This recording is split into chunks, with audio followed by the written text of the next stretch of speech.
City's all-star attack to some degree, but we didn't lay a glove on them, as you rightly point out. We didn't really play with any conviction inside the opposition half, and it just petered out. It just felt, didn't it, like we were happy to keep the score down and move on, which I think that the fans will feel very disappointed about. But look, there are positives. The structure of the team tactically stood up pretty well over the course of the 90 minutes, but it was a bad watch, wasn't it? And I've got to rewatch this for the breakdown, which will come out tomorrow. And I have to say, I'm looking forward to it. You know, I'm not looking forward to it more than most, really, because barely anything happened.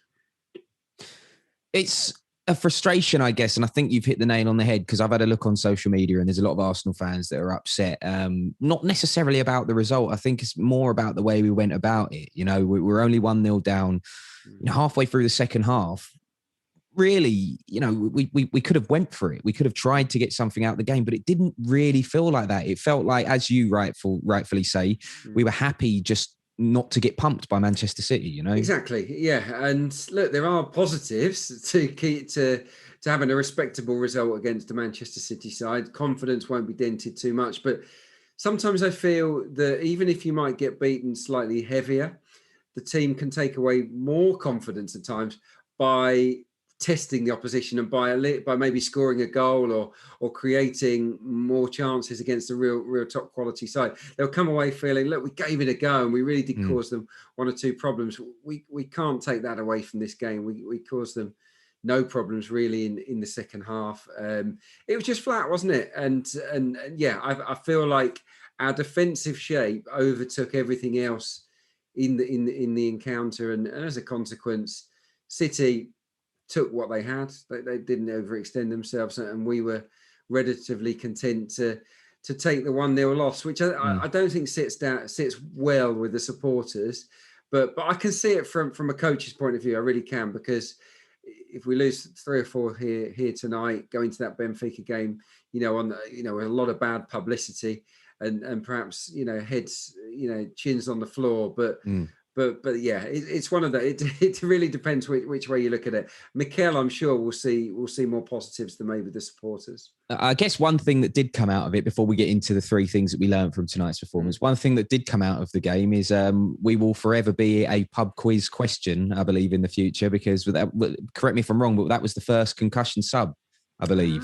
So that would surely be a question, won't it? The first ever Premier League concussion sub. Yeah, I'm not sure whether he was concussed or not, Rob Holding, but he took a whack to the head, and it's fantastic, isn't it, that now we have this rule in place where we don't have to take a chance. We can just make that change. Yeah, definitely. Right, let's have a look at the first thing that we've learned from tonight's performance then, and it is this. We put ourselves on the back foot by conceding another early goal. We spoke about this at halftime. It's so frustrating to concede that early on. Queen Mosef here saying Sterling loves to score against Arsenal, but they also couldn't just avoid conceding an early goal.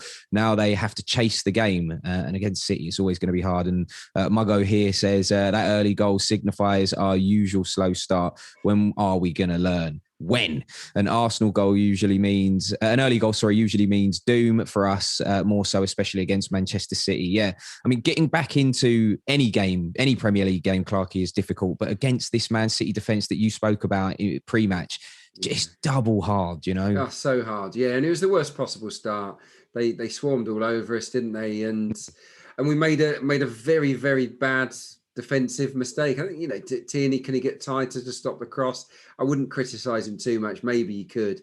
But really, it's about communication inside the box. Bellerin has to communicate much clearer to Holding, and Holding has to sort of at least have a look over his shoulder to see where Sterling is.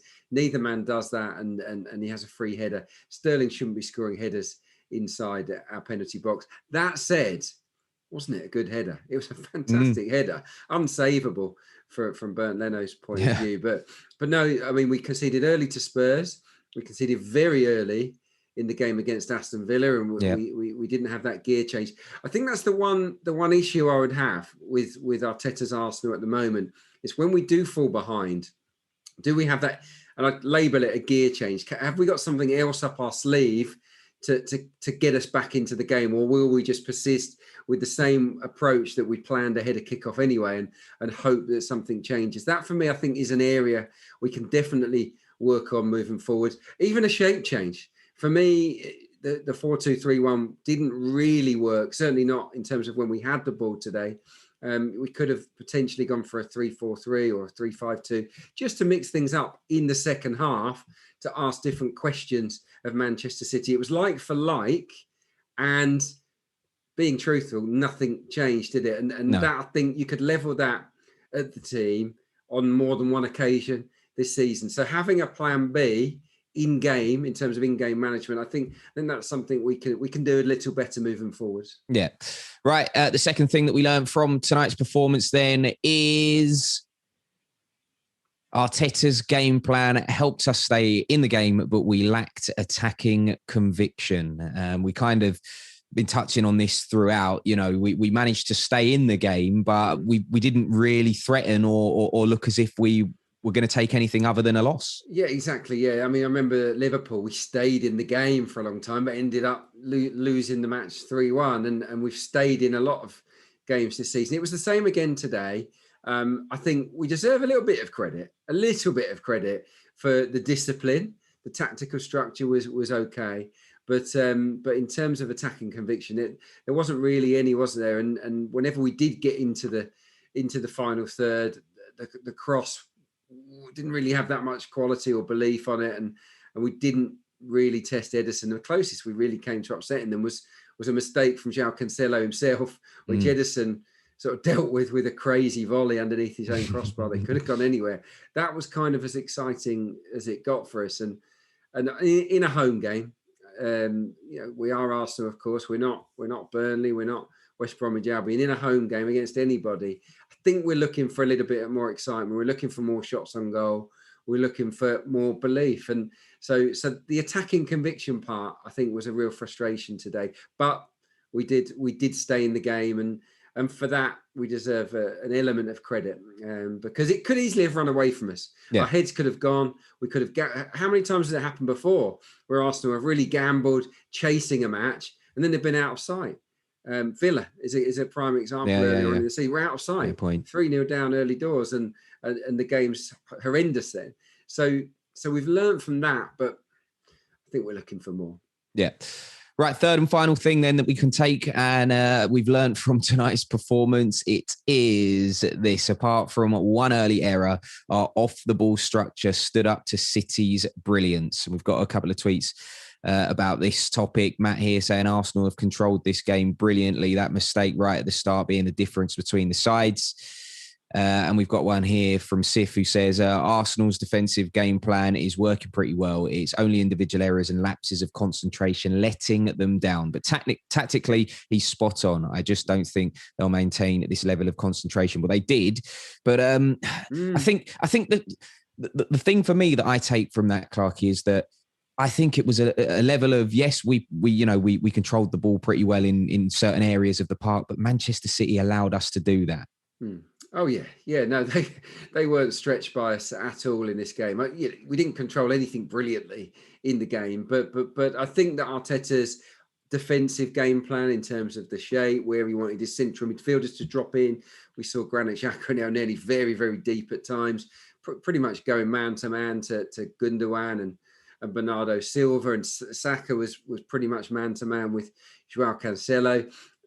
Little things like that worked well in terms of negating them, but yeah, and the players showed discipline. The concentration levels did stay there, and we didn't let our chins hit the floor, and we didn't make those rash decisions that we've been guilty of in the past. Rob Holding's a good example. I mean, Rob made a mistake for the goal, and I think he recovered from that okay. He wasn't brilliant, but stats wise, he made the most tackles. He made the most blocks, 4 blocks, I think, in the game. He had some good moments after that. His head didn't go. So look, they're the positives that we can take. But look, when you've just lost to 1-0 at home to anybody, and you've had just the one shot on target, and that wasn't really anything of note, you can't feel anything but flat, really, can you? I think we're all feeling a bit demoralised because City are way ahead of us in terms of levels, and it's going to take us a while to plug that gap, isn't it? To retrieve it, but we will, I'm sure, over time. I think Arteta will take more from this tactically than the supporters will. But we move on, and it'll be a very different game against Benfica on Thursday. Yeah, very much so. Right, before we wrap things up then, we have to deal with a question of stats. Simply, we look for, we put a stat out there, and myself, Clarke, and Dan Roebuck have to try and guess the stat. Closest person gets a point. If you get it bang on, you get 3 points. Clarke's miles out in front on something mad like 25 points. The stat that we were looking for today was total saves by Bernd Leno. I went big. I went 7. You went, did you go 3 or 4? No, 4 I went. Sorry. Right. I wish I'd said 2. Right. Okay. You went 4. And Dan Roebuck, I think said 5. So the actual answer was 2, which means you get a point. So you stretch your lead a little bit further. Yeah, I'll take it. I mean, I said before kickoff that Arsenal's off the ball work had improved a lot this season, and we showed the stats that outline that. We don't face anywhere near as many shots as we did previously, not compared to last season anyway. And I did feel that we would be competitive in the game, and I guess we were. But yeah, it's a flat feeling. But yeah, Leno, I mean, of those 2 saves as well, I mean, one was not really a save. The ball just ran to him. It was one save in the entire game, and that was okay, but it wasn't anything special. So I guess that's something again to take away. We protected the keeper okay tonight, but look, we've just lost, so we're not feeling good. I just thought that Manchester City were going to be peppering the Arsenal goal a little bit more, so I decided to go massive. Well, they did sort of pepper it at times, didn't they? But I have to say, City didn't have their shooting boots on, did they? They skied a lot of efforts over or wide. So look, it could have turned out very differently. Yeah. Maybe next time I won't go quite as big at 7, though. That was ambitious. All right, Clarke, thank you very much for your company today. You'll be back with me on Thursday for the second leg of our Europa League knockout fixture against Benfica. It's a home game, but, we're playing in Athens. It's all very strange. Hopefully we can make the most of that one. It'll be a better performance. I know that for sure. It's a 5:55 kickoff, one of those weird early ones. So make sure you join us on arsenal.com and the app at around 5:20, and we'll see you then. Take care.